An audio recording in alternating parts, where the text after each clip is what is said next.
Gloria al Señor. Puede ubicarse en su asiento, mi hermano.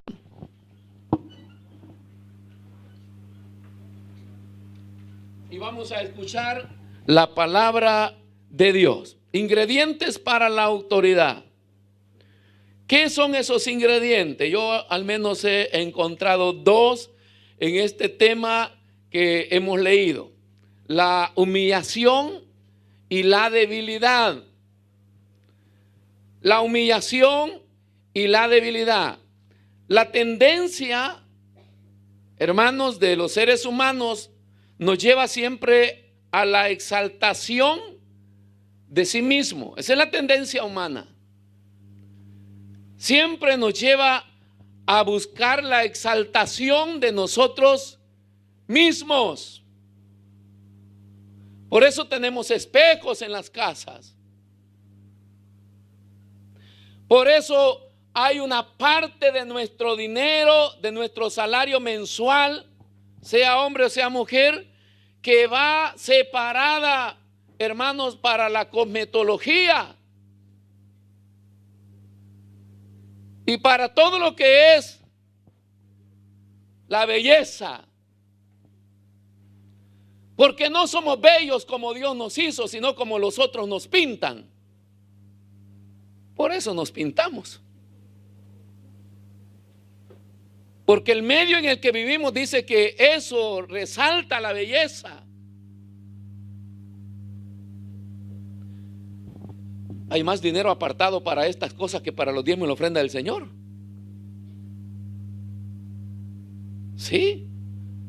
Porque el hombre por naturaleza busca la exaltación de sí mismo. Y esa es la parte física. En la parte espiritual, trasladémonos a la iglesia, a nosotros, el cuerpo de Cristo. Acá, aparte de eso físico que nosotros buscamos, también el cristiano tiene la tendencia de buscar, hermano, el exaltarse o gloriarse a sí mismo por naturaleza. Es difícil pensar que hay alguien superior a nosotros a nuestro alrededor. Todo el mundo tiene una idea de quién es. ¿Alguna vez se le salió esa frase a usted que de repente lo estaban desafiando o le dijeron algo y usted dijo: usted no sabe quién soy yo? Usted no sabe con quién está hablando. Y hay gente que se nos queda viendo y dice: ¿quién eres? Ah, yo soy fulano de tal. No se meta. Y en el ámbito de la iglesia, no se meta con el ungido del Señor. No hay necesidad que yo le repita que tengo un llamado, que soy un pastor, que soy ungido del Señor. ¿Por qué? Porque mis hechos son los que lo deben exaltar. Pero los hombres, hermano, por naturaleza, esa es parte de la sazón, del polvito, ¿verdad? Que Satanás tira. Satanás es un buen chef, un buen cocinero. Sí, no se preocupe por la temperatura acá, porque él tiene un perol bien hondo, hirviendo, donde va a cocinar a todos los creyentes e incrédulos que no siguen al Señor. La Biblia lo califica como un periodo del infierno, y luego hay otro perol más fuerte, que es la condenación eterna, donde el calor no es nada comparado acá. Unos graditos usted está.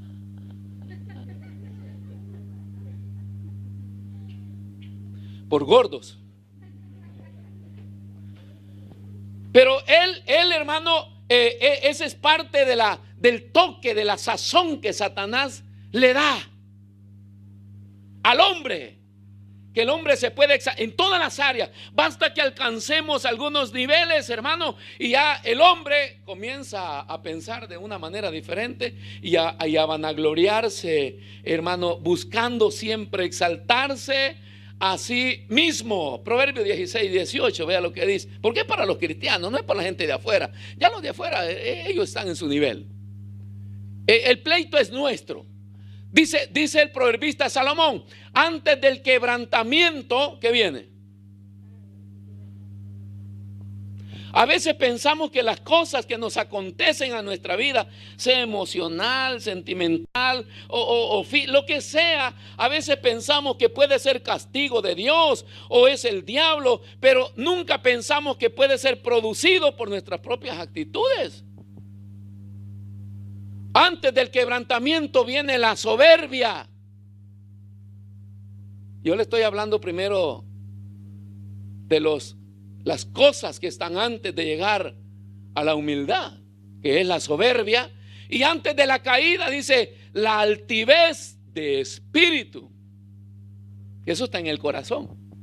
Y luego lo refleja nuestra vida, pero están en el corazón. Y el proverbista Salomón está diciendo que esos ingredientes están en la vida del hombre. Entonces yo pregunto, ¿usted conoce algún cristiano humilde? Levante la mano el humilde. Yo considero, se lo digo como pastor, que acá en esta iglesia no he conocido a un cristiano humilde. Y si me equivoco, levante su mano y diga: pastor, yo soy humilde. Alguien dijo: mi humildad es mi orgullo. Desde el momento que digo: ay, hermano, yo soy humilde, ya estoy resaltando mi orgullo. Me estoy vanagloriando de esa cualidad que no sé si la tengo, porque la humildad es un nivel por el cual nosotros tenemos, es un proceso que nos pasa casi el resto de nuestra vida en momentos de humillación, que la humillación es diverso a la humildad. La humillación es el proceso. Yo he escuchado predicar a personas en episodios de la Biblia y dicen: y este hombre fue humilde y esta mujer fue humilde, y no es verdad. Lo único que sucedió ahí es que se humilló, que es lo que nosotros vivimos. Yo conozco gente de esta iglesia, y la mayoría, que viven un proceso de humillación para alcanzar la humildad. Porque humilde, la Biblia nos muestra solo dos: Moisés antes de Cristo y Cristo, que eran mansos y humildes de corazón. De ahí, hermano, todos nosotros vamos en un proceso de perfección, si es que nosotros disponemos, ¿verdad? Según lo que nos decía Mateo, de que nosotros querramos y nosotros lo hagamos con el deseo de que alcanzar al menos un peldaño de lo que significa la humildad. Pero eso lo vamos a alcanzar, hermano, sufriendo humillaciones, pasando vergüenzas, pasando tiempos como de ignorancia. Ese es el proceso de esto, de lo que es la humildad. Por eso es que yo le decía, es importante comprender este proceso que nos lleva a encontrarnos con la humildad, la humillación. La mujer del flujo de sangre, esa mujer decidió tirarse a los pies de Jesús porque era humilde. No. En 12 años esa mujer se vanaglorió de su soldi,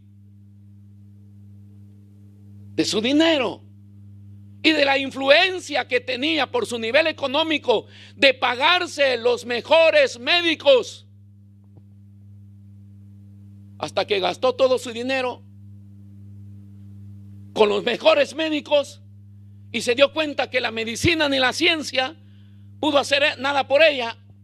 Y aparece la figura de Jesús, que él venía sanando, liberando y rompiendo cadenas y haciendo milagros en todas las necesidades del pueblo.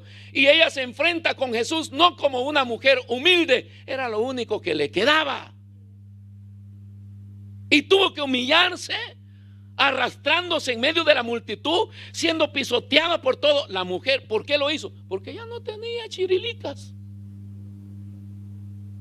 dinero, pues, ni fuerza. Y cuando la sociedad dice: tanto tienes, tanto vales, nada tienes, ¿Dónde están los amigos cuando no tiene? Nadie. Era una mujer ya abandonada, despreciada, hermano, dispuesta a morirse, pero tuvo que vivir ese momento de humillarse. Pero no era humilde. Y muchos episodios en la Biblia nos narran. Naamán, el general Naamán. Yo que he tocado algún orgullo de lo que es ser militar. ¿Usted cree que un general tiene alguna pizca de humildad? Si en el militarismo es donde reina el orgullo. Desde recluta para arriba. Las naciones están divididas así: militar y civil. Y automáticamente te meten en la cabeza: el militar es importante, el civil no vale nada. Chuco, cochino, come cuando hay, huele pega, chinchulín, garrapatoso, pulgoso, aguado. Esa es la mentalidad que le meten en la vida. Entonces ellos se sienten orgullosos. Entonces el soldadito en mi tiempo salía como una bunga. Una bunga es una cosa, depósito de agua con dos barrigas. Entonces nos apretamos el cincho hasta acá y el soldado salió bien cuadrado, diciendo que él era militar. Y el que no lo era, se quitaba el pelo y se vestía como ellos para impactar, porque se creía eso. Porque toda persona, ahora viene Naamán y es un general, y uno tiene que descender a Israel, porque ahí le han dicho que hay profeta, y este profeta tiene la voz de Dios. Y él ya va con sus caballos, su ejército y todos los presentes que manda el rey, y va a presentarse al profeta. El profeta manda a su siervo y le dice: dile a ese leproso que no se acerque a mí, porque no hay relación con lo impuro y lo puro. Y a gran distancia le dijo: dile que vaya a la parte del Jordán. Y le señaló la parte más sucia del Jordán en ese tiempo. Y le dile que se tire 7 veces de cabeza ahí.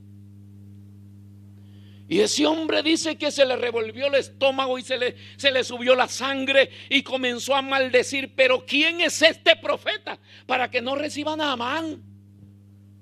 El general.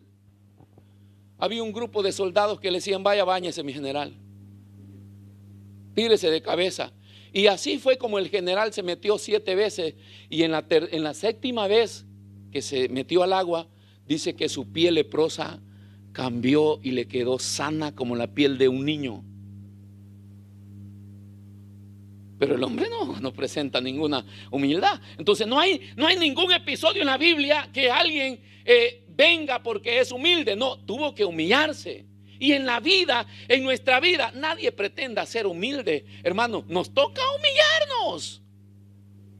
Pero ese es el proceso de Dios. Eso de humillarnos va creando un hábito en nosotros que nos va llevando a alcanzar al menos un nivel de lo que es la humildad, hermano. ¿Por qué? Ay.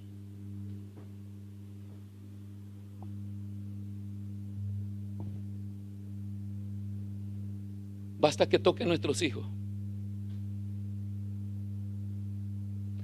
El pastor de vez en cuando le puede decir algo, no se pase, Hay pleito entre el padre y la madre, si el uno le castiga más o uno de los dos es más duro. No, es que a la madre le duele, y como a ti no te dolió, y como tú no lo anduviste en tu estómago, y que acá, que allá, y hay una guerra, pero dice: sobre mis hijos, primero sobre mí. Esa es parte del orgullo. Imagínense que Dios se hubiera puesto a decir: primero a mí. No, Dios mandó a su hijo. El hijo estaba llorando allá en el monte Getsemaní: ¿podemos cambiar esto? No, papá. Este es el plan.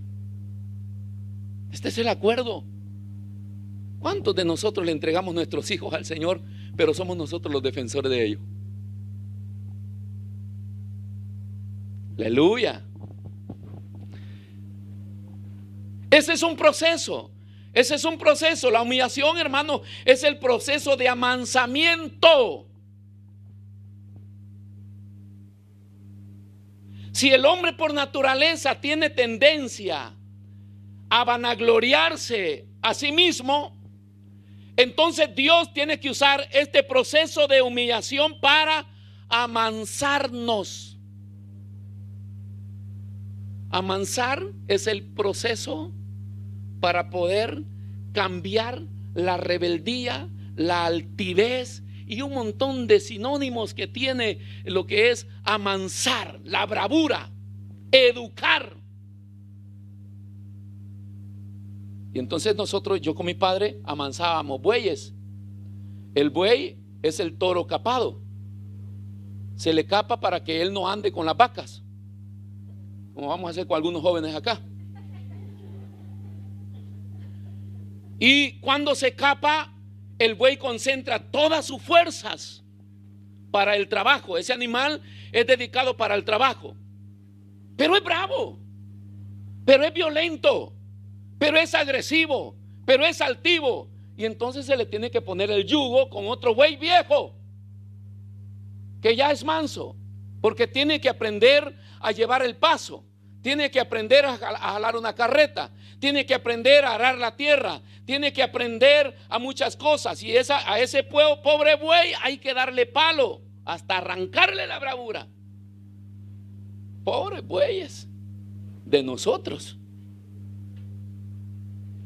Porque ese es el proceso de amansamiento que tiene que ver, le dije, con domesticarnos. Todos los animales son animales.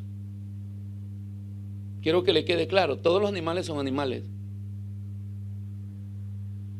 Nada más que a unos de ellos, y la mayoría son salvajes, a unos de ellos los hombres los han domesticado. El perro, por ejemplo. Pero el perro no es persona. ¿Por qué tiene que comer carne? ¿Por qué tiene que comer de lo que yo como? El perro come huesos, el perro, él fue hecho para eso. Pero bueno, se ha domesticado este animal. Y se tiene en casa el gato y otros animales más, la gallina, el pavo. Allá en Alaska los pavos andan en el campo, son monteses. La gallina también. Pero el hombre los ha domesticado. Porque se pueden domesticar, aunque nosotros somos salvajes. Hay unas hermanitas. Hombres no, hombres no.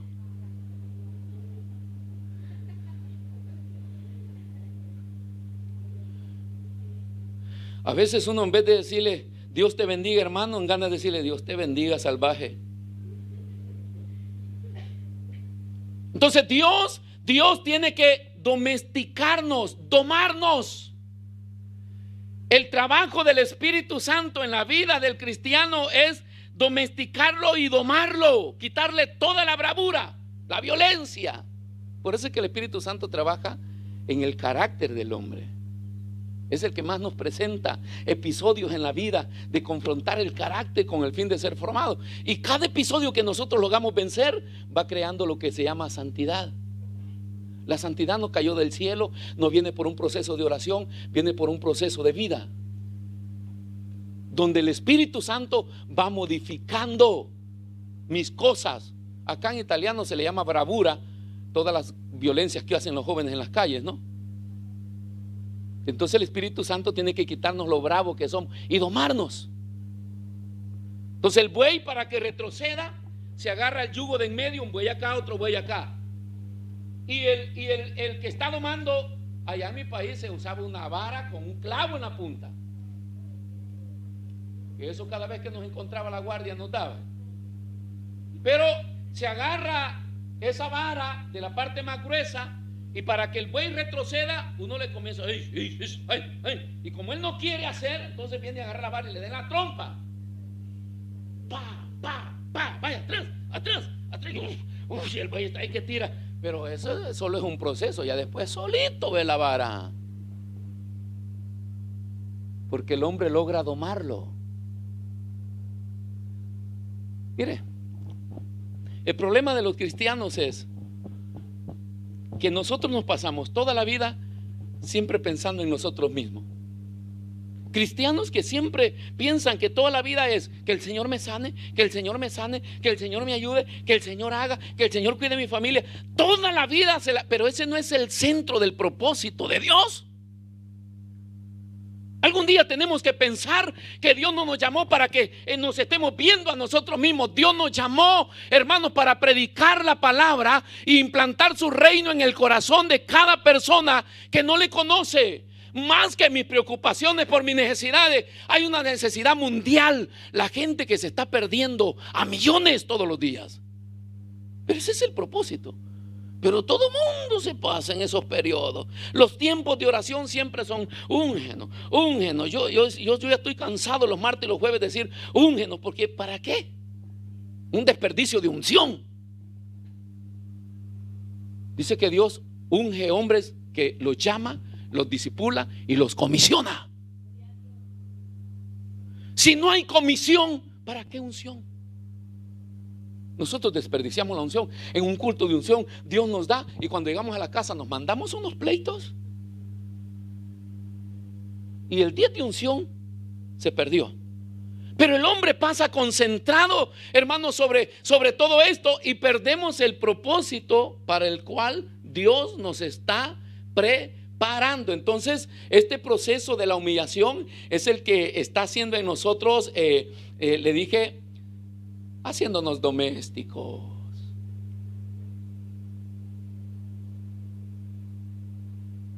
Nosotros crecimos criando perros. Claro, pero en nuestro país el perro no duerme adentro. Peor que le hubiera dar un paseo. Si yo cuando quiero ir al baño estoy que pienso y repienso y voy a sacar a un perro al baño.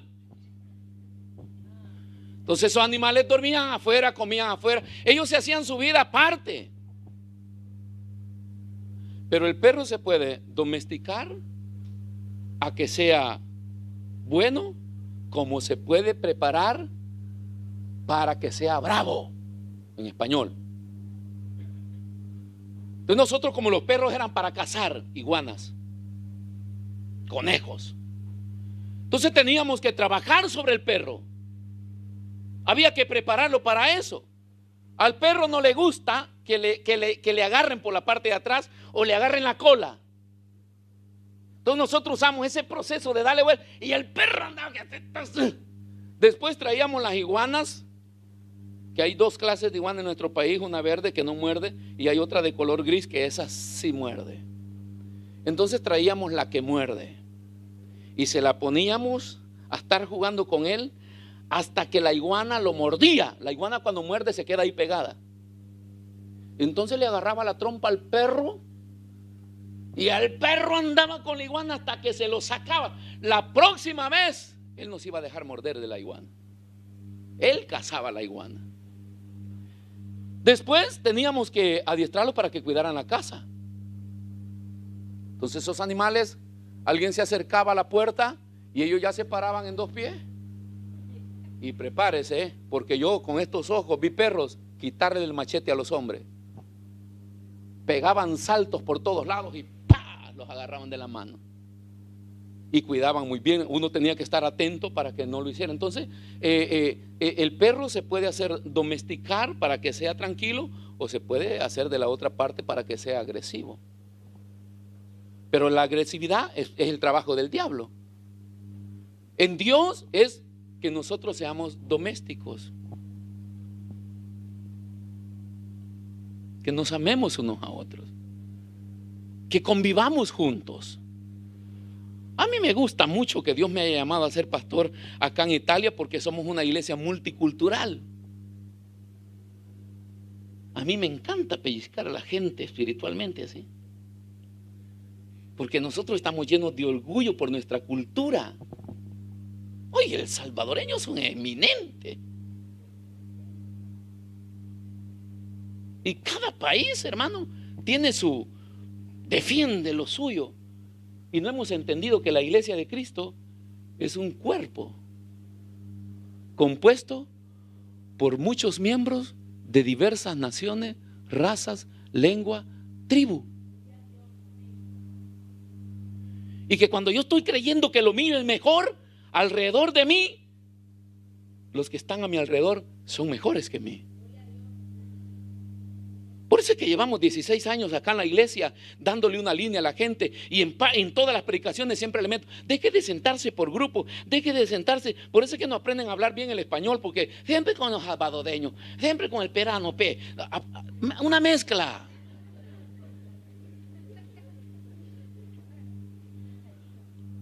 Un día estábamos discutiendo que quiénes de los países de allá de Latinoamérica hablan mejor el español. Entonces salió un joven y dijo: ya, el Perú, dijo. Ya de entrada metió el y ahí lo arruinó todo. Pero tenemos, hermanos, que acostumbrarnos que las personas que están a nuestro alrededor no tienen nada que ver ni el país. Bueno, nosotros somos tercermundistas, y por ser tercermundistas creen que nosotros tenemos una cantidad de incapacidades porque no hemos sido desarrollados. Y entonces cuando acá en Europa nos ven a hacer algo y dicen: ¿y ustedes lo hicieron? Claro, es que allá en el tercer mundo, si no lo tenemos, lo hacemos. Se inventa. No hay mecánico que te mande para otro taller, aunque no sepa, aunque no sea automotriz. Él te ve el motor. En el tuyo va a aprender. Él era eléctrico, pero... Y si, ¿cómo te hiciste mecánico? Por eso es que el hermano Herbert, ¿no? ¿Dónde está Herbert? No ha venido. Él es mecánico. Pero como yo conozco a la gente de mi país que dice que es mecánico, no, que fue de ayudante y ya después fue mecánico, y le digo: mira, ¿sos de los buenos o de qué? Y le digo: ¿dónde has trabajado? No, pastor, yo trabajé con la marca acá, y me comenzó a decir con las marcas que ha trabajado por años. Ya, le dije: tú eres de los bravos. Pero eso, hermano, nosotros lo ignoramos, y por eso es que va creciendo nuestro orgullo, nuestro ego, y pensamos que nosotros somos los mejores. No se puede pensar eso. Nosotros somos usados por la misericordia de Dios, y estamos en ese proceso, hermano. Entonces Dios está trabajando para domarnos, le dije. ¿Para qué más? Le dije: para quitarnos la bravura, domesticarnos, hermano, para educarnos, para ablandarnos. Dios en mí ha hecho una tarea de ablandarme, y todavía lo está haciendo, hermano.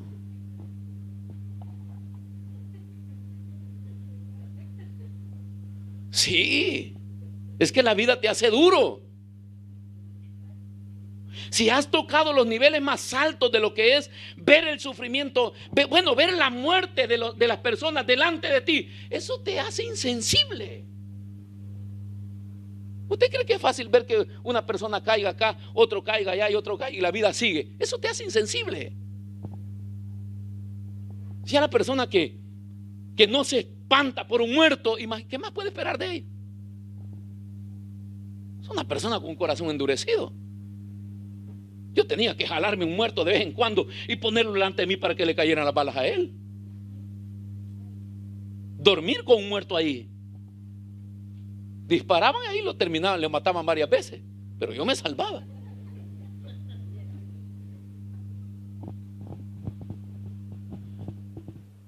Así como estudié medicina también ahí, una vez me mandaron a curar un muerto.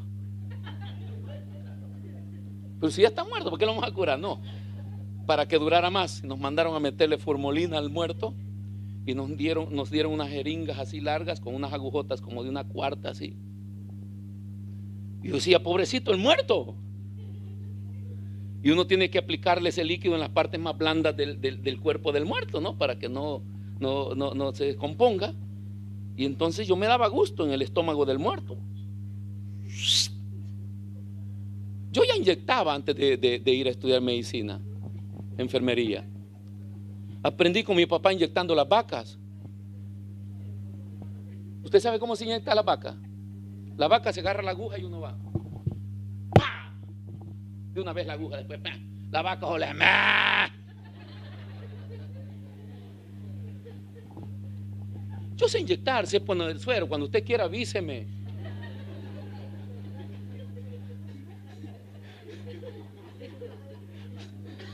No, pregúntele a mi esposa ya. No, mi esposo tiene una mano tan suave, porque a ella le hago. Entonces, hermano, cuando se pierde la sensibilidad, el corazón se vuelve duro. Hoy vivimos en una era de una generación donde nuestros ojos están viendo tantas cosas malas, donde el corazón del hombre está perdiendo la sensibilidad. Para nuestros jóvenes es normal encontrar dos hombres besándose en la calle. En mi edad yo los encontraba, los agarraba a pedradas y hacía la bulla, que era homosexuales. Ellos tenían que andarse escondiendo. Hoy para ellos es normal, dos mujeres, dos hombres, ya están metidos hasta en la iglesia, dos pastores, dos hombres pastores que se casan, dos mujeres. O sea, eso está volviendo el corazón del hombre insensible y duro. ¿Y cómo va a ser tratado el corazón del hombre? Entonces Dios está trabajando para amansarnos, hermano, para que nosotros nos volvamos sensibles a lo que es la rectitud de su palabra, para apaciguar, para aplacar, para quietar, para calmar, para dulcificar. ¿A cuánto le falta azúcar? ¿Quién tiene azúcar? O sea, diabetes. Porque están las dos enfermedades, el que tiene mucha azúcar y el que no tiene azúcar. Pero hablemos de la dulzura. Yo me considero un pastor muy dulce.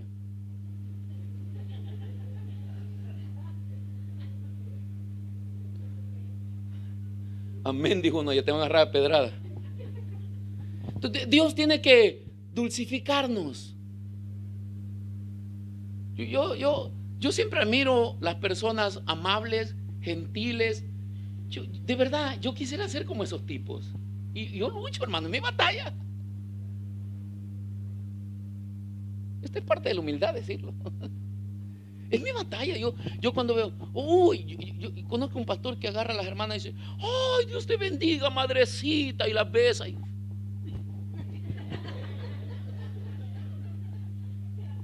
Yo ya me veo haciendo eso.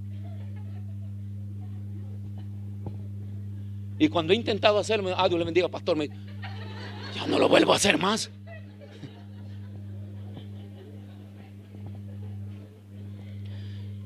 ¿O no cree que es duro que Dios trabaje en nuestro corazón para poder moldearlo y hacerlo a su manera? Pues por eso es que hablamos de la humillación. Porque la única manera en la cual Dios nos puede pasar para que vayamos alcanzando, hermano, y llegando al nivel de la humildad, es la humillación. Tiene que ablandarnos, tiene que tocar estas partes de nuestra vida, ¿verdad? Para que nosotros seamos personas tranquilas. Tranquilas. A veces cuando se sale con algunos hermanos es necesario comprar esas cosas para que no muerdan. Alguna vez le dijeron: calladita se ve mejor. Entonces a veces dan ganas de mandar a poner. Es parte del proceso, ¿no? Porque cuando hablamos lo arruinamos todo. Y ahí es donde la palabra de Dios nos está trabajando y está en este proceso, hermano, de querernos educar. Entonces vea los ejemplos que dice, porque dice: y en aquel tiempo los discípulos vinieron a Jesús diciendo: ¿quién es el mayor en el reino de los cielos? Entonces Jesús tiene que explicarles y tomó a un niño como ejemplo, porque en este niño se encierran o se encuentran todas las características de lo que Dios espera de nosotros. Pero ya le dije, es un proceso que nosotros tenemos que aceptar. Marcos 9, 33, perdón. Hay ejemplos que Dios nos muestra para que nosotros podamos seguirlos. Jesús está yendo con sus discípulos. Ponga atención. Jesús está viajando con sus discípulos. Durante van por el camino, ellos llevan una discusión. Ellos van conversando. Hasta a los mismos discípulos les pasó lo que a nosotros nos pasa. Nosotros hacemos cosas y creemos que Dios no lo sabe. Dios es omnipresente. Sí. Y en las partes donde ve mejor y escucha mejor es cuando estamos solos. Entonces Jesús va caminando, ¿verdad? Qué lindo eso, ¿ve? Características que Jesús deja a alguno de sus hijos, que aparentemente creen que uno no está escuchando, pero no está escuchando. Pero Jesús, siendo Dios, Él tiene la capacidad de conocer los corazones de las personas, no solamente de lo que hacen, sino de lo que ya se está maquinando internamente. Y entonces, al encontrarse con sus discípulos, dice, llegó a Capernaum y cuando estuvo en casa les preguntó: ¿qué disputabais entre vosotros en el camino? Hay cosas que Jesús declaró que los discípulos, hermano, se les pararon los pelos y se les pusieron acá arriba dos signos de interrogación. ¿Cómo lo sabe? Un día Jesús, sentado a la mesa, le dijo a sus discípulos: uno de ustedes me va a entregar. Wow, eso fue duro. ¿Cómo me puedo imaginar yo que de los 12 discípulos escogidos por el Señor, uno de ellos era el que lo iba a traicionar? Si nosotros acá sentados en la iglesia, ve a su hermano que tiene a su lado derecho, sí, al derecho.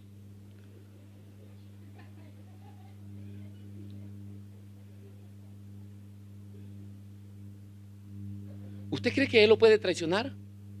Véalo de nuevo. ¿Usted cree que él lo puede traicionar? No. Pues yo le tengo una mala noticia. Sí. Sí. Es que durante todo va de uña y carne. Jale para el mismo lado, que no hay ningún problema.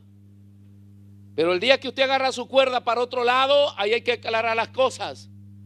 Entonces Jesús se para y dice: uno de ustedes me va a entregar. Ellos se miraron unos a otros. Si como todos nos consideramos puros, sencillos, humildes, limpios, en cambio los discípulos nos dan una enseñanza, porque ellos comenzaron a preguntarle, decir: pregúntale si soy yo. ¿Seré yo, Señor? ¿Seré yo, Señor? ¿Seré yo, Señor? ¿Seré yo? 11 preguntaron. Judas no, porque ¿qué se iba a esperar de Judas? El tesorero, el que está cerca del Señor, el que con el tesorero es el que más se conversa, hermanos. Claro, hay que ver cómo está la finanza, hay que ver cuándo entró de ofrenda, hay que ver un reporte cada culto. Y entonces, ese es ¿para qué preguntarle a Judas? Él no tiene esos pensamientos. Ahora Jesús dice: ahora se lo voy a declarar. Dice: a quien le dé este pan que yo mojo, y lo mojó y se lo dio a Judas. Porque Jesús conoce, le dije, no solamente nuestras acciones, lo que ya están haciendo en nuestro corazón. Ahora ellos van conversando y llevan esta disputa entre ellos, ¿verdad? Y el Señor les pregunta llegando a casa y dice: ¿qué disputabais entre vosotros por el camino? Dice: nada, Señor, nada, todo bien. ¿Ha visto que nosotros nos saludamos? ¿Cómo está, hermano? Bien. En victoria y no sé qué decía otro hermano. ¿Y santo? No, santo no, me decía. ¿Cómo que decía? En victoria, prosperado y no sé qué más. Bendecido, prosperado y en victoria. ¿Y santo? No, santo no, decía. Y enamorado también. O sea, por nuestro vocabulario, ¿cómo está, hermano? Bien. Yo a veces me le quedo viendo a algunos jóvenes y le digo: ¿cómo estás espiritualmente? Y comienzan a vacilar. Y hay otros que me dicen: bien, pero luego como que la conciencia le... No, pues tienes que asegurarte de estar bien. Esa es una cosa que tenemos que buscar siempre nosotros. Entonces Jesús lanzaba este tipo de preguntas. ¿Qué disputaba? Y versículo 34. Porque dice el versículo que: mas ellos callaron. Ese minuto de silencio da la pauta. No solamente a Jesús, que ya lo sabía, a los padres nos ha dado la pauta siempre cuando hemos preguntado y los hijos callan y comienzan a verse el uno al otro como diciendo: ¿quién dijo? ¿Quién dijo? ¿Quién fue el que lo dijo? Entonces dice: entonces, ¿verdad? Lo han hecho. Ellos se quedaron callados porque en el camino habían disputado entre sí quién había de ser el mayor. Mire lo que tenía, mire el tema de los discípulos, hermano. ¿Quién es el mayor? No es un tema nuevo, es un tema de hoy. El pensamiento de los cristianos es siempre pelear, hermano, por saber o por defender lo que ellos creen ser. Nadie tiene que ser mejor que mí. Y hay ese pleito.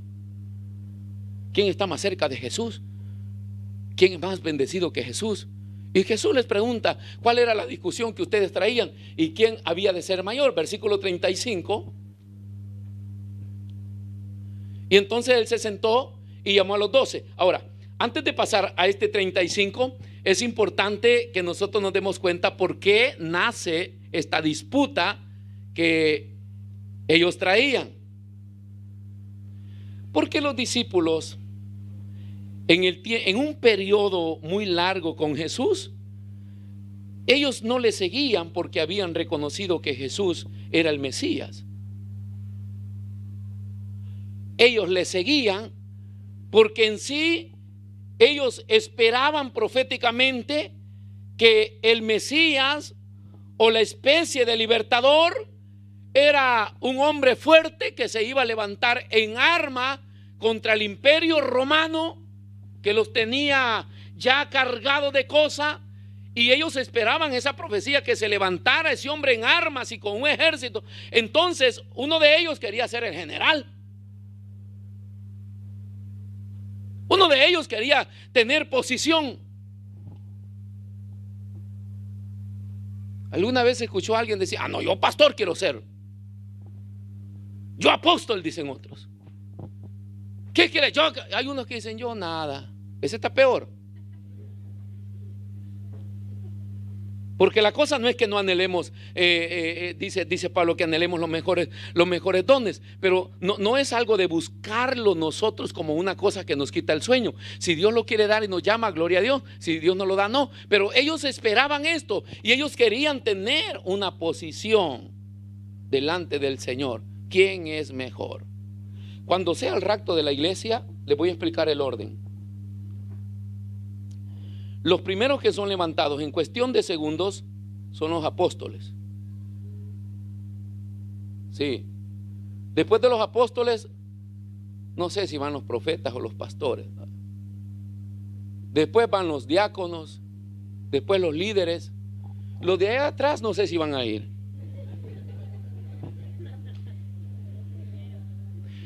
La iglesia tiene esa mentalidad de que los líderes son los que van a la cabeza. No, hermano, los santos, sin posición, sin llamado, sin título, los santos. O sea, la iglesia que Cristo viene a levantar es una iglesia de gente santa. Particularmente de lo que usted pueda servir y hacer y el llamado que tengan. La iglesia que Dios va a levantar y que va a escuchar el llamado del Señor parado en las nubes, que llama a su iglesia y que lo levanta con el poder. Dice que los que se levantan por ese poder de Dios son los santos.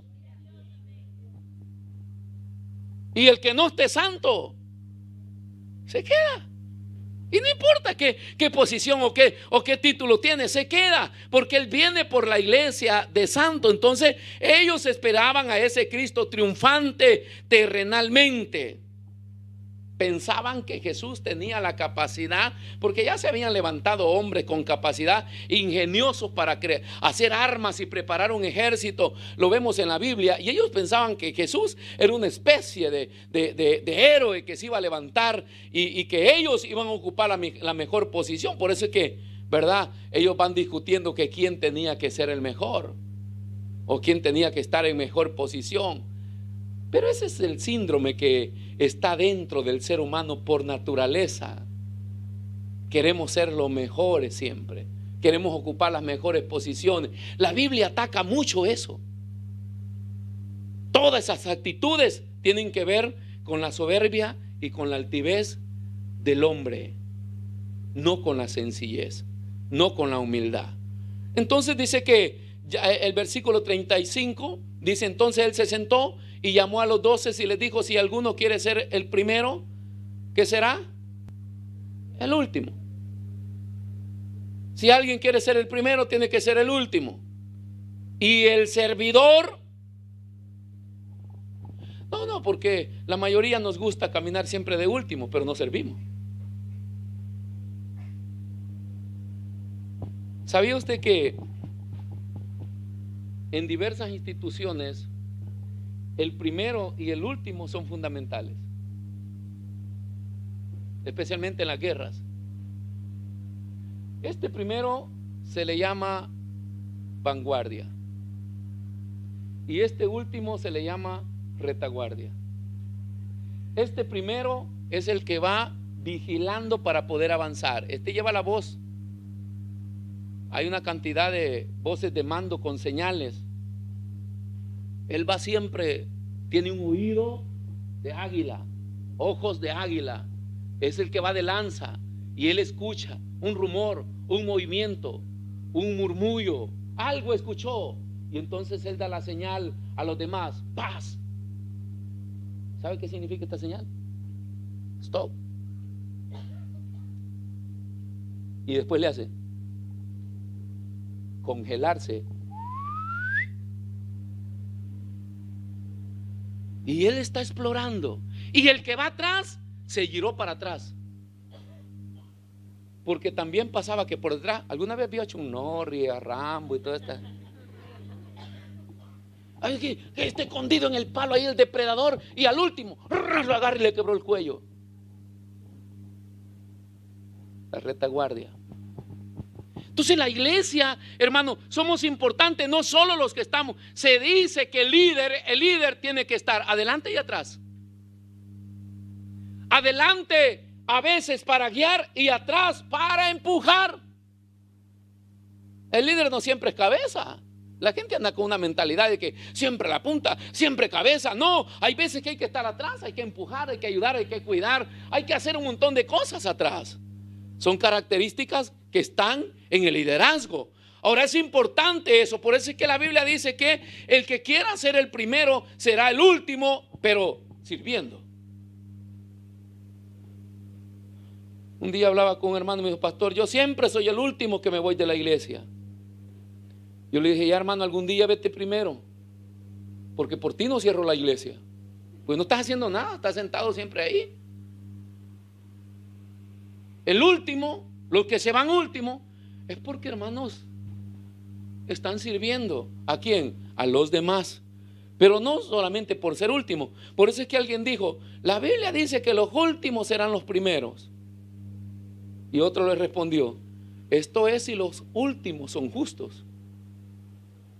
Porque si los últimos no son justos, no quiere decir que siempre van a ser primero. Se necesita aplicar la veracidad y la justicia de Dios para que esa palabra se pueda cumplir. Entonces ellos esperaban a ese Mesías y llamó a los 12 y les explicó el Señor. Versículo siguiente, 36.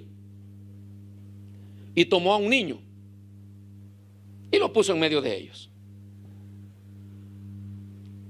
Para darnos unos ejemplos. Jesús toma a un niño, llama a sus discípulos. O sea, acá habló con todos, pero luego llamó a sus discípulos aparte. Y toma a un niño. ¿Usted ha visto los niños? Que los niños son, ¿verdad? Que son un poco violentos, agresivos. Pero el niño en su sencillez y en su humildad, usted le habla fuerte y él se humilla.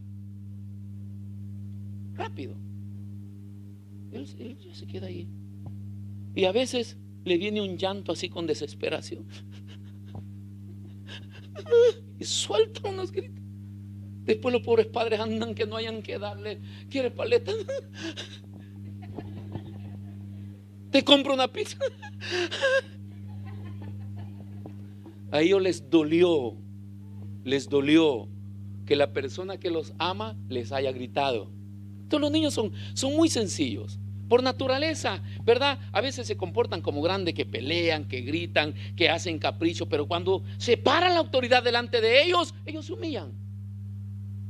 Entonces Jesús toma a este niño y lo pone delante, en medio de ellos, y tomándolo en sus brazos les dijo, 37, el que reciba El que reciba, dice, en mi nombre a un niño como este, me recibe a mí. Y el que a mí me recibe, no me recibe a mí, sino aquel que me envió. Pero tomando este niño, dice que el Señor espera que nosotros seamos como las actitudes que tiene estos niños sencillos. Se humilló. Eso es lo que pasó con el niño, que se humilló. Vea lo que dice Mateo 5:3. Hay una serie de referencias que la Biblia nos da. Porque la humillación van juntos con la debilidad carnal. Nosotros nos humillamos y entonces carnalmente nos volvemos débiles. Se debilita el hombre. Eso es parte de la humillación. Entonces acá nos está enseñando en las bienaventuranzas. Jesús tiene que mostrarnos esto basado en lo que los discípulos disputaban. Dice, bienaventurados los pobres en espíritu, porque de ellos es el reino de los cielos. A veces esta frase de las bienaventuranzas se cree que los pobres se van a salvar y los ricos no. No está hablando de dinero. Dice, bienaventurados los pobres en espíritu. Está hablando del espíritu del hombre. El pobre en espíritu es el delincuente que está en la calle. El pobre en espíritu es el mentiroso. El pobre en espíritu es aquel que usa su violencia, su agresividad, hermanos, para poder defenderse o obtener lo que ellos quieren. Esa es una pobreza espiritual. Cada vez que el hombre muestra su valentía para defenderse a una provocación, a un desafío, es un pobre miserable.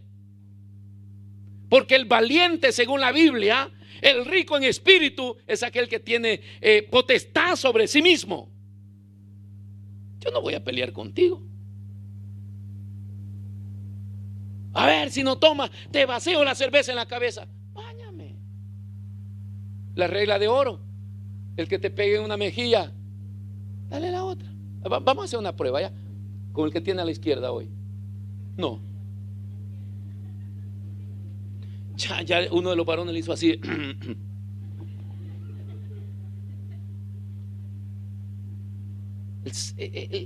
La mejilla. ¿Y por qué Jesús muestra la mejilla? Porque acá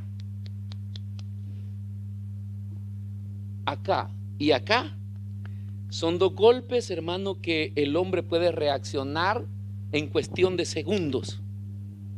Usted agarre a alguien mal parado y pégale ahí, ¡pa! Se da vuelta rápido.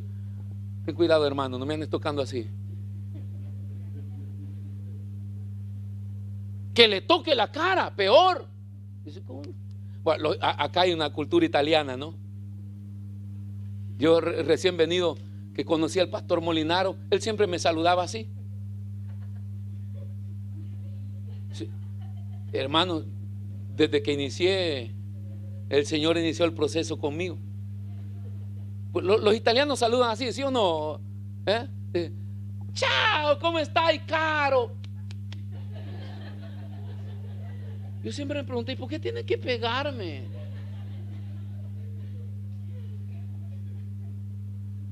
Sí, siempre. Conozco, tengo un par de pastores amigos que siempre, chao, ¿cómo estás?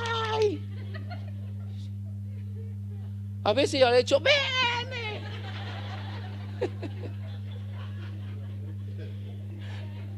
No, es que hermano, por eso le dije que hiciera la prueba, a ver si que alguien le pegue. Y si le gustó, muéstrale la otra. Qué rico esto, ¿no? Dame la otra. Para las personas que son cachetitos aguados, esta es una buena terapia.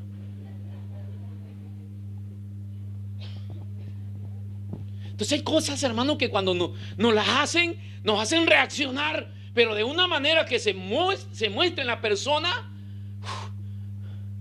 Eras tú. Si no lo vuelvas a hacer, por favor, en el amor del Señor. Pero hay otros que humildemente resisten todo eso. Dice, si alguien te pide prestado tu capa, dale la túnica. Hoy vivimos en el medio donde es difícil prestar, hermano, es difícil prestar. Usted tiene su vehículo. Yo a veces tengo que ponerme de rodillas delante de los hermanos. Me presta tu carro, por favor. Ya, pastor, por ser usted, dice. Pero si algún otro hermano viene, me prestas tu carrito, por favor. ¿Para qué lo quiere? Quiero ir a la playa. Ah, no, hermano, si fuera para servir al Señor, tal vez. Pero hoy la cosa de prestar es una cosa complicada. Bueno, también porque en la generación que vivimos las demás personas no cuidan las cosas, ¿no? Pero imagínense que la regla del Señor es que si te pidieron prestada la capa, dale también la túnica. No, nosotros con la capa que nos dañaron hicimos un berrinche, ya me basta. Ya. No, dice el Señor, ¿cuál es tu problema? Es que, Señor, presté la capa, me la dañaron. Préstale la túnica es más cara. La túnica me representaba quien yo soy. Los judíos tenían diversas vestiduras en base a sus niveles, que quienes eran ellos. Entonces la capa, ok, pero la túnica. Y después, si usted sigue leyendo la regla de oro, nos da los principios, hermano, de cómo se muestra la humildad, la regla de la humildad en la vida de los cristianos. Pero nosotros vamos en ese proceso. Por eso es que dice, bienaventurados los pobres en espíritu, porque de ellos es el reino de los cielos. O sea, en pocas palabras, los soberbios no van a ir al cielo.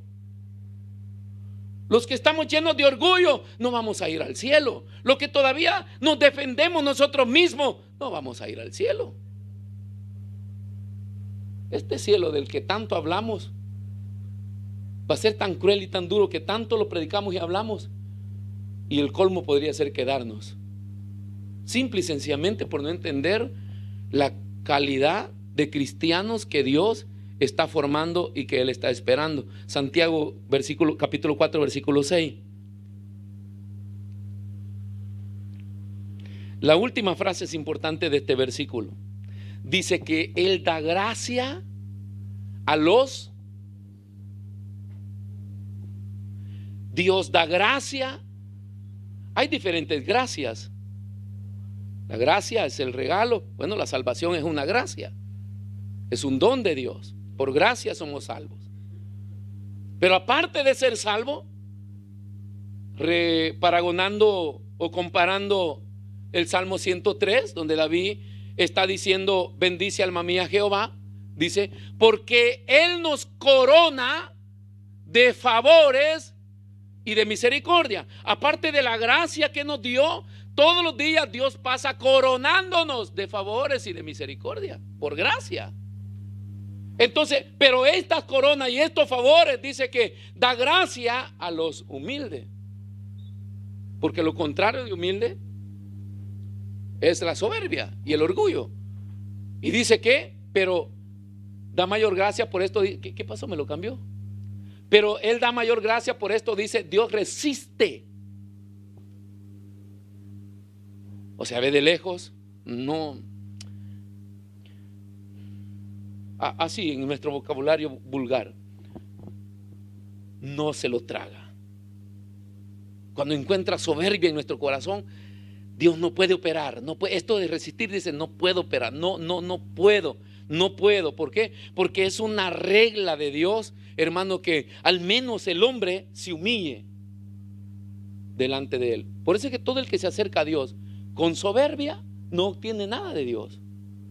No necesariamente que sea humilde, porque le estoy hablando que la humildad es un nivel muy grande, es un título que todavía no nos cabe, pero al menos que reconozcamos que cuando venimos al Señor tenemos que humillarnos para obtener las cosas, porque no puedo obtenerlas con lo que yo pienso que soy o con lo que yo creo que tengo.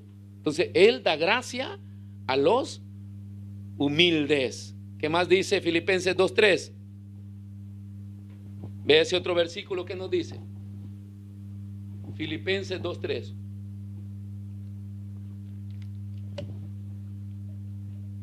Nada hagáis por contienda o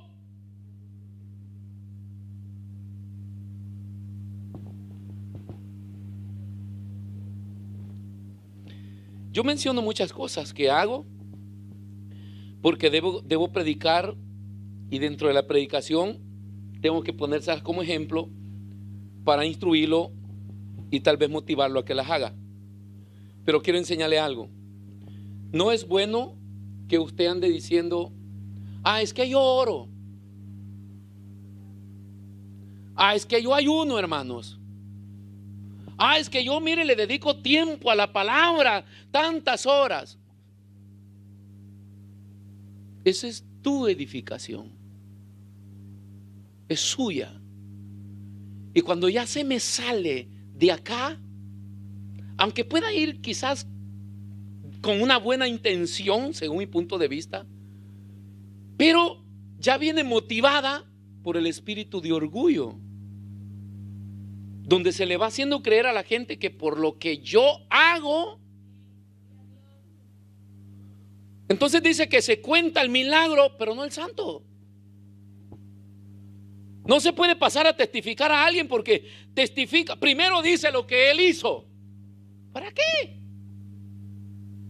Si a la gente le interesa saber lo que Dios hizo, no lo que yo hice. Ahora, si me lo pregunta aparte, ok, bueno, hermano, métase acá, órele al Señor, pídale al Señor, pero no me puedo vanagloriar. Se lo digo porque de repente puede ser una plataforma que Satanás usa para que nosotros podamos exaltar de quiénes somos nosotros, ¿verdad? Nosotros somos los que más oramos, los que más ayunamos, los que más estudiamos, los que más nos congregamos, pero lastimosamente el comentario de la gente se queda en esto, pero no cambia, ¿no? Esto es dañino, porque yo puedo decir muchas cosas, pero si no cambio, porque el cambio del hombre en todo lo que hace está cuando le tocas el carácter. Yo conozco hombres que no les gusta que alguna mujer les diga algo acá en la iglesia. Sí, yo ya sé lo que tengo que hacer. ¿Por qué tiene que reaccionar así? No que tú ayunas, no que tú oras, no que tú lees la Biblia. Entonces es un desperdicio porque no te está cambiando. O sea, qué importante, hermano. Yo no le estoy diciendo que ore poco, que ayune poco, que lea poco la Biblia. Lo que le estoy diciendo es que aprendamos a ponernos meta. En este mes que hice esto, ¿he cambiado? A ver, pégame un pescón, jáleme el pelo. A ver, pisotee algo que yo quiero. A ver cómo reacciono. Porque mi reacción es el termómetro que está calificando de verdad cómo eso que estoy haciendo está trabajando en mi vida espiritual. Porque si avanzamos así a gran velocidad, Dios mío, hermano, tendríamos que ser ya levantados antes del rapto. Porque si yo leo, no, yo como pastor, mire, yo oro tantas horas, yo ayuno tanto, yo leo la Biblia, usted se diría, pero ¿qué hace el pastor acá todavía? Ya debió levantarlo al Señor, porque esta santidad no cabe en este mundo de pecado. El problema es que de todo lo que yo pretendo o digo que hago, no ha afectado mi vida. Y si no afecta mi vida, no trae cambios a mi vida. Nada hagáis por contienda o por vanagloria, antes bien con humildad, estimando cada uno a los demás como superiores. Aparte de estar sirviendo para el Señor, no para los hombres, no con contienda. Yo esto siempre le digo a la gente que sirve. Uno, no sirva por necesidad. Aquí no se necesita cubrir posiciones o huecos. Hermano, ponte el chaleco porque no hay nadie. Dígale, no, yo no voy a servir porque no hay nadie. Si a mí el Señor me llama, me va a llamar cuando hayan muchos. Pero quiero asegurarme que el Señor me está llamando. Diga conmigo, no soy un cristiano de reemplazo.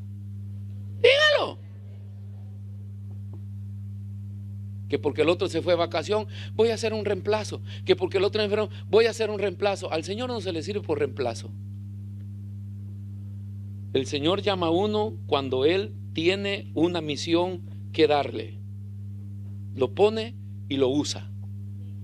Entonces Dios nos llama, hermano, para eso, para que nosotros le sirvamos, pero dice que no lo hagáis con contienda. La otra cosa es, si ya en el momento que se le está llamando se va a armar un pleito porque sirva, las cosas del Señor no son para pelear, ni para disgusto, ni para nada de eso. El cristiano debe hacerlo. Por eso es que cuando se enseña algunas de las características del discípulo, lo primero que el discípulo tiene que aprender es aprender a ser siervo. Hay 3 pasos fundamentales en lo que es ser siervo. Uno de ellos es: el siervo vive para su Señor. El siervo no espera nada a cambio. Es siervo. Haya pues en vosotros este sentir que hubo en Cristo Jesús, el cual no estimó ser igual a Dios, se despojó y vino, y dice que tomó la posición de hombre y sirvió en medio de los hombres como hombre, y como hombre nunca visto en la tierra. Entonces nada se puede hacer por contienda o por vanagloria, antes bien con humildad, estimando a cada uno a los demás como superiores, no por vanagloria. Si solo porque yo, hermano, estoy en alabanza, yo soy diácono y yo limpio la iglesia y yo estoy metido en todas partes, hermano, ¿ha visto cómo yo le sirvo al Señor? Eso puede traer un poco de vanagloria. No es por tener la nariz metida en todas las cosas, es por hacerlo para Él. Ok, te puede estar en cualquier parte sirviéndole al Señor, pero lo importante es el cuidado que tenemos que tener, hermano, que no lo hacemos para vanagloria, sino con el fin de ser aceptados por el Señor y estimar a los demás. La otra cosita en este versículo es que si nosotros servimos, pensamos que somos superior a quien le servimos. El que sirve no es superior a quien le sirve. Eso está diciendo ese versículo. Dice que nosotros, o sea, al menos el pensamiento, al menos esta actitud de vanagloria, este versículo lo elimina, porque dice: estimando a cada uno a los demás como superiores a él mismo. Superiores. Para Jesús, los piecitos de sus discípulos eran importantes. Sí, sus pies. Bueno, las de las mujeres son más cuidadosos porque se hacen el pedicure y todas estas cosas. Los de los hombres ni hablar, hermanos. No se quiten los zapatos. Esos pies están llenos de callos, de cuero duro, de hongos, de uñas largas, uñas negras. Hay de todo.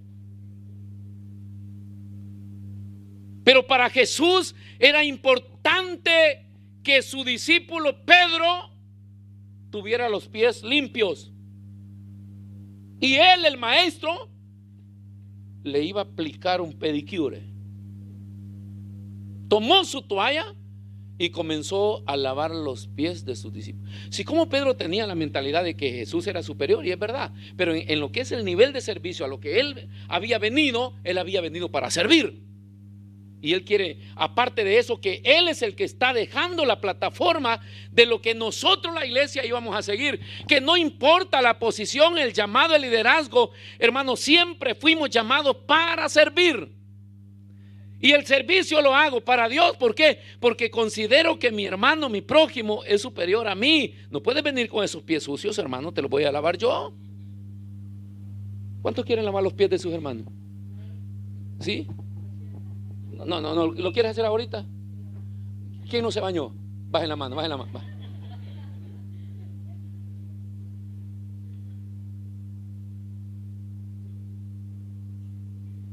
Ahí es porco y pie, dice.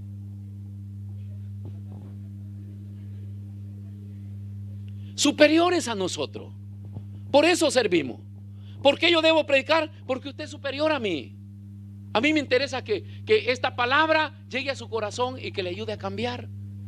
Y que el día que Cristo venga, nos vayamos con Él.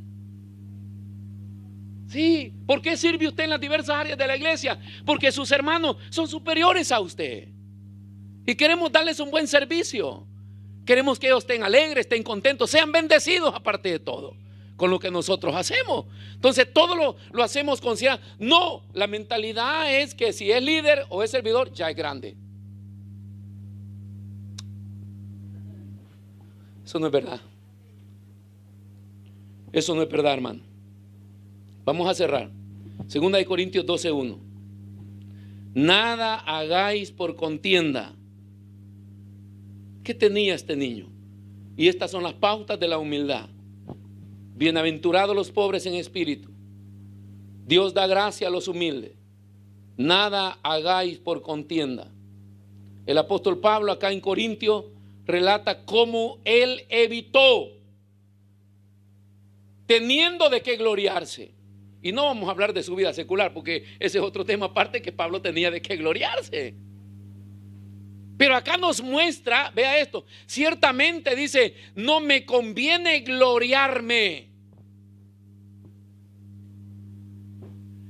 ¿Por qué no me puedo gloriar? Porque tú tienes que considerar si te conviene o no te conviene. Si la palabra me enseña de que el gloriarme es parte de la soberbia que está en el corazón del hombre que quiere exaltarse, y que Dios ha puesto una regla y dice: todo aquel que se quiera gloriar a sí mismo y busca gloria suya, dice, yo lo resisto por soberbio. Entonces a mí no me conviene. No, a usted tampoco. Y no solamente eso, porque Pablo nos va a mostrar de que no le convenía, porque también Dios mismo había permitido un demonio. ¿Ha visto? Que podemos tener un demonio propio que nos... Dice que Dios le había permitido al diablo que llegara y lo bofeteara cada vez que Pablo tenía el pensamiento de decir: wow, yo era Saulo, ¿no? De Tarso, el eminente maestro. Biografía del apóstol Pablo, judío, porque era de la tribu ¿de quién? De Benjamín. Religión, fariseo. Profesión, maestro. ¿Quién fue? ¿A qué universidad fue? A la Universidad de Gamaliel, el mejor maestro judío en los tiempos de Pablo. Ahí se graduó. Sus notas con honores. ¿Qué se dice de él? Dice que en su tiempo sobrepasaba a todos los que se habían graduado con él. Saulo era el mejor maestro de Israel. Y joven. Y soltero, sin esposa y sin suegra. No, se deduce que tenía su familia. Y esto le había dado el derecho de ser reconocido por todas las autoridades romanas y judías. Él llegaba, hermanos, y decía: buenas tardes, ¿quién es usted? Yo soy Saulo. ¿Qué necesita? Necesito que me den unas cartas para entrar a tal aldea, porque quiero ir a sacar a esos sinvergüenza que están distorsionando la fe de nuestro padre Abraham. Era anticristiano. Les tendían las cartas y ahí iba Pablo con toda su comitiva, hermano, y agarraba a los cristianos donde estaban. Dicen que los arrastraban del pelo, los golpeaban, los maltrataban y los metían en la cárcel más adentro. Cuando tienen que sacrificar a Esteban, Saulo está ahí. Dejamos los votos para apedrear a Esteban. Saulo levantó su mano. Que muera apedreado. Y murió Esteban apedreado. Y cuando le quitaron sus vestiduras, las tiraron y cayó a los pies de Pablo, porque Dios ya lo estaba marcando. ¡Qué tremendo!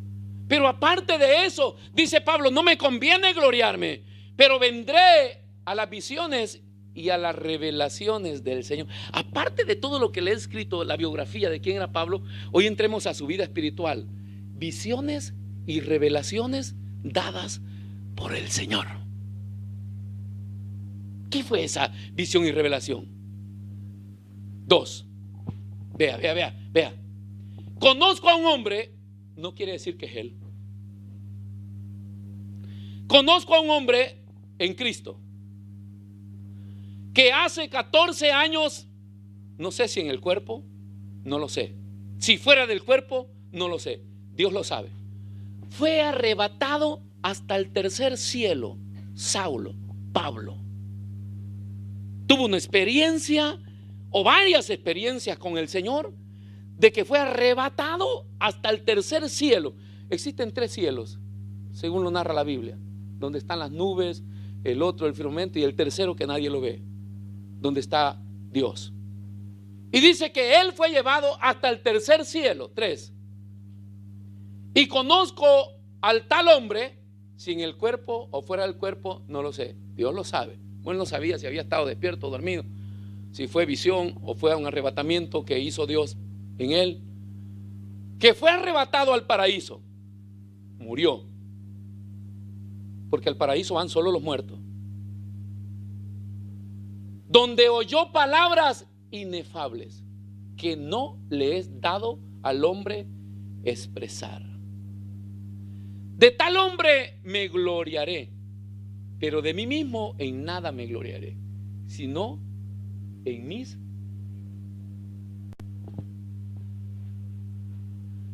¿Dónde está el apóstol? ¿Dónde está el hermano de este tiempo? Si medio comieron bastante y tuvieron un sueño. Yo tengo un sueño. Yo fui al infierno y vi al diablo y vi acá. No, dice que él no vio ni al diablo ni a demonio. Él tuvo una experiencia con Dios. Por ahí andaba un libro de una mujer que ya le había gustado ir al infierno. 40 veces fue. Yo soy incrédulo para esas cosas. No porque no las quiero creer. La cosa es que yo soy muy bíblico. Y la Biblia no da espacio para esto. Solo Pablo es el único hombre que menciona que tuvo una experiencia, pero dice allá al paraíso y allá al tercer cielo donde está Dios. Pero cuando comparamos de visitar el infierno, solamente hay una sola experiencia de un rico que murió. Y hay una frase que determina, dice, cuando se entra ahí, dice, nadie puede salir. Pero hoy hay mucha gente que va y sale, ya tienen tantas millas de vuelo. No sé, si no es de la Biblia yo no lo creo. Pero bueno, de tal hombre me gloriaré, pero de mí mismo en nada me gloriaré, sino en mis. Dice que él escuchó. Regrese, por favor. Vea esto. Oyó. Y él se recuerda todo lo que oyó. Que no le es dado al hombre expresar. Por favor. Que yo voy a soñar algo con Dios. Hermano, si yo a veces medio me cae el Espíritu Santo, ahí estoy. Uy, hermano, hoy recibí algo del Señor. Esto y ay, nosotros tenemos una bocota. Y la Biblia habla de un equilibrio. Porque parte de la sencillez, de la humildad, hermano, es permanecer callado. Porque esas cosas pueden ser de bendición para alguien, como pueden ser también motivo de tu orgullo, de querer saber, tú fuiste al tercer cielo, santo. Si medio hacemos una cosa hoy. Imagínense que yo camino por ahí, ¿verdad? Que yo no he hecho nada acá, pero a veces, pastor, me dicen, apóstol.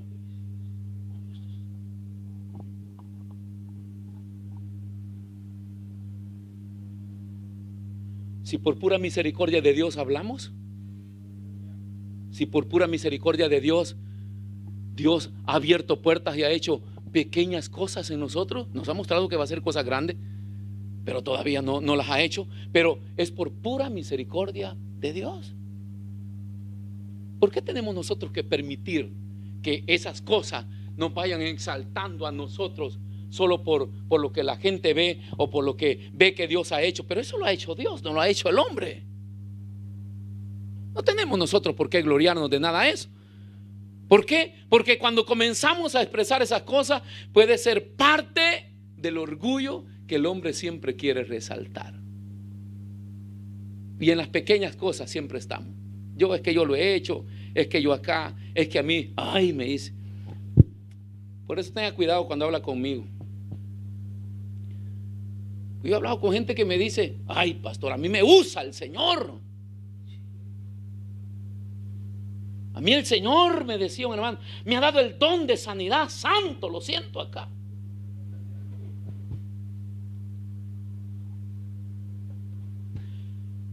Yo a veces he orado por los enfermos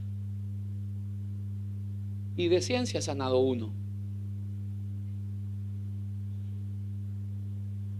A veces Dios me da alguna palabra y por ahí de repente funcionó. Pero ese no es un motivo para que yo ande diciendo, a mí Dios me habla, a mí Dios me usa, a mí Dios acá. No. Si eso de que Dios nos usa simplemente lo dio para que a la gente que ministramos sea bendecida. Y si esa persona fue bendecida, eso nos basta, queda ahí, queda ahí. No es para vanagloria del hombre, hermanos. Por eso es que Pablo dice que él nos enseña que tenía de qué gloriarse, pero antes de eso dice, no me conviene gloriarme. Sigamos leyendo, a ver qué dice. 5, De tal hombre dice, me gloriaré, pero de mí mismo en nada me gloriaré, sino en mis debilidades. Mejor en mis debilidades. 6. Sin embargo, dice, si quisiera gloriarme, no sería insensato, porque diría la verdad, pero lo dejo para que nadie piense de mí más de lo que en mí ve u oye. Es mejor que los hechos manifiesten de verdad las experiencias que usted ha tenido con Dios, a que yo manifieste las experiencias, pero la gente no ve nada. 7. Y para que la grandeza, dice, de las revelaciones no me saltasen, entonces Dios tomó una medida y me fue dado, dice, un aguijón en la carne. Algunos teólogos dicen que Pablo tenía un dolor de cabeza, migraña constante. Otros dicen que padecía de los riñones, otros de los pulmones, otros del corazón, otros del cerebro. La Biblia no dice nada de eso, ¿verdad? Pero dice que él tenía un aguijón en la carne, que era un mensajero de Satanás, que le abofeteaba para que no se enaltezca sobremanera. Cada vez que decía, amadísimos hermanos, Pablo, hoy he venido, otra vez tuve una revelación y fui al tercer cielo. ¡Pah! A mí el Señor me sanó de un pulmón cuando me convertí. Ya se lo he contado un montón de veces. Tuve un pulmón atravesado por una bala. Me salió al otro lado. El pulmón me quedó dañado. Me cansaba, no podía hablar. El Señor me dañó. ¿Qué le quiero decir con esto? Yo sé cuando de repente estoy débil espiritual. ¿Y sabe por qué lo sé? Porque me duele, me arde y siento como cuando ese pulmón estaba dañado. Y entonces yo ya sé que tengo que enderezar un poco la brújula, porque es una señal, yo lo tomo como una señal. La otra vez me dolía acá y le digo a mi esposa, me duele el pulmón. ¿Estás en pecado? No, le dice, es el derecho, no es el izquierdo. ¿Será tan grave ya que me están doliendo los dos? No creo. Pero sí yo siento, hermano, cómo me arde. Mi pulmón fue atravesado por una bala casi a la mitad, así. Y en esa parte de ahí, que más o menos yo lo siento, hay un ardor que me arde. Y ahí es donde yo tengo que enderezar. Entonces, yo puedo entender un poco lo que es el aguijón que cuando el hombre o te vas desviando o vas haciendo algo, es como cuando el Señor viene y te dice: hey, vaya para allá, usted no es nada sin mí, usted no era nadie sin mí. ¿Qué quieres hacer?, le dijo a David. ¿Por qué eres rey? ¿Quién te puso en el trono? ¿Dónde estabas cuando te encontré? ¿No estabas cuidando las ovejas de tu padre? Lo mismo se lo dijo a Saúl. ¿No eras el que andabas pasteando las bestias de tu padre? Porque Dios siempre nos hace volver ahí, para que reflexionemos y nos demos cuenta que no tenemos de qué exaltarnos o gloriarnos, porque todo lo que somos o lo que Dios ha hecho, lo ha hecho Él, lo ha hecho Dios. Entonces dice: viene y me bofetea para que no me enaltezca en sobremanera. Versículo 8. Respecto a lo cual 3 veces he rogado al Señor que lo quite de mí. Y el Señor me ha dicho: bástate mi gracia, porque mi poder se perfecciona en la debilidad. Por tanto, de buena gana me gloriaré más bien en mis debilidades, dijo Pablo, para que repose sobre mí el poder de Cristo. Póngase de pie, por favor.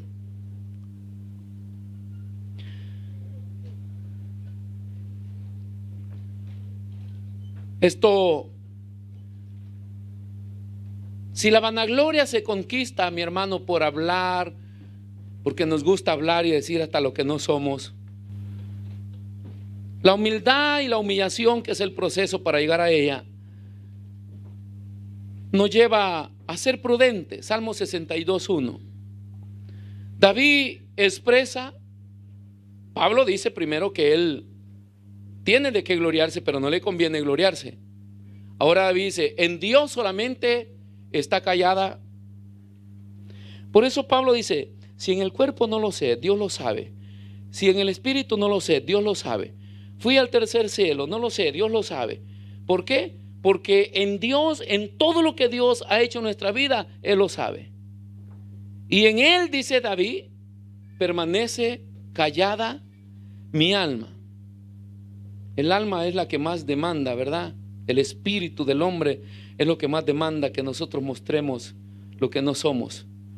Dios espera que nosotros, en este camino de humillación, aprendamos a ser sencillos. Dice que la iglesia primitiva vivía partiendo el pan todos los días con sencillez de corazón. Con sencillez de corazón.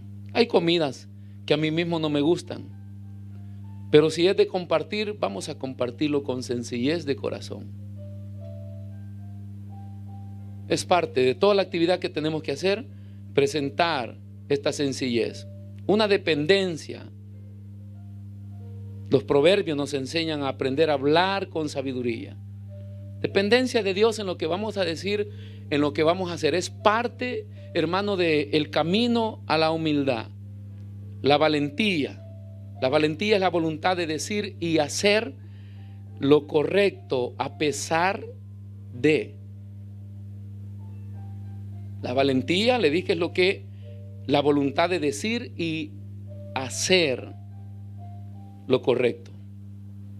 No es para mostrarnos que somos hombres, que somos valientes, que yo no me dejo de nadie, que yo no tengo pelos en la lengua. Bueno, así con lengua peluda se va a quedar, o lengua sin pelo.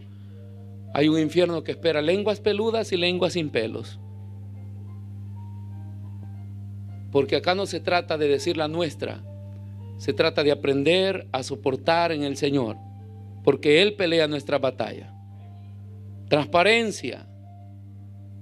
La transparencia tiene que ver que ¿por qué no vamos a gloriar en lo que hacemos si Dios lo sabe? Jesús se presentó a la iglesia de Apocalipsis y le dijo: yo conozco tus obras. Yo sé que tú vienes bien temprano a la iglesia, yo sé que tú vienes a hacer limpieza, yo sé que tú vienes a cocinar, yo sé que tú cantas, yo sé que tú predicas, yo conozco tus obras. ¿Sabes cuál es tu problema? Que no eres ni caliente, ni tibio, ni frío. Eres indiferente al proceso de Dios. No importa cuántas cosas podamos estar haciendo en el Señor, Dios lo sabe. Pero Dios tiene estas 3 cualidades: o eres caliente, o eres tibio, o eres frío. Y le dijo a la iglesia de Apocalipsis: no eres ni caliente, ni tibio, ni frío. Por eso es que Dios nos quiere con transparencia delante de Él. La inocencia, que es la falta de malicia, mala intención, picardía, libre de culpa. Esa es la inocencia. Sin malicia, sin picardía, sin mala intención. Ese es parte del proceso de los que se humillan ante Dios. La picardía que va en el hombre. Hoy se usa mucha picardía. Yo puedo predicarte mensaje para sacarle voluntariamente hasta la billetera a usted. Lo están haciendo los hombres por todo el mundo. Puedo venderle mensajes de alimentar su cerebro, inflarle su mente, irse a su casa con un mensaje poderoso, que usted va a ser próspero, que usted va a ser acá. Pero si no le hablé de santidad, eso no sirve de nada. Eso es picardía. Porque lo que estoy haciendo es endulzándole el oído con el fin de tenerlo a mi favor, para que cuando yo quiera sacar provecho, yo lo tengo bien sedita. Y ese no es el mensaje de Cristo. Por eso se habla de la inocencia, que son las características que tienen que fluir delante de Dios. Porque Mateo 11:29, vea lo que dice. La humildad es el elemento insustituible para la autoridad. Lo que más le hierve a los hombres es tener autoridad y que no le obedezcan. Porque creemos que la autoridad se impone y la autoridad se reconoce. La autoridad, donde hay autoridad, la gente se inclina, la gente respeta sola. Pero hay un ingrediente que la está llevando a que esa autoridad fluya, y es la humildad. Por eso Jesús dijo: llevad mi yugo sobre vosotros y aprended de mí, que soy manso y humilde de corazón, y hallaréis descanso para vuestras almas. Tocar un peldaño de liderazgo es ponernos en una posición a veces de crítica. ¿Has visto el hermano tal como es? Ay, pero es que este hermano no quiere servir. Ay, ¿has visto al otro que, ay, es que tampoco quiere? Es que yo ya le dije y no me obedece. Es que toda la gente reclama que no le obedecen su autoridad. ¿Por qué no se obedece la autoridad? Es sencillo, porque Jesús está diciendo que falta el ingrediente, que la persona que ejerce autoridad debe practicar una vida de humillación para que esa autoridad sea reconocida voluntariamente. Voluntariamente. Perdone que lo tenga de pie. Yo soy muy amigo de Miguel Díez, fundador de Remar. Si yo voy a sus congresos y voy a sus reuniones donde él está, ¿usted cree que yo voy con la intención de predicarle a él? Ni me pasa por la cabeza. ¿Pero qué le voy a predicar a ese hombre? ¿Usted cree que un día yo me voy a sentar con Miguel Díez y le voy a decir: ¿sabes qué? Te quiero hablar de las misiones, cómo funcionan? ¿Qué? Tiene no sé cuántos años, no solo de saber las misiones, sino de hacerlas y de ver la fe y el poder de Dios obrar. ¿Qué le puedo enseñar yo? Ahora, yo me siento delante de él para escucharle y aprender.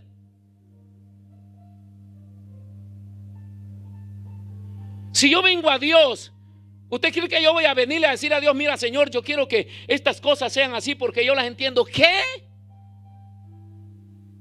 Ahora, yo le voy a enseñar a Dios y le voy a dar instrucciones cómo Dios va a hacer. No, yo cuando voy delante de Dios me presento y me callo. Guardo silencio y le digo: enséñame.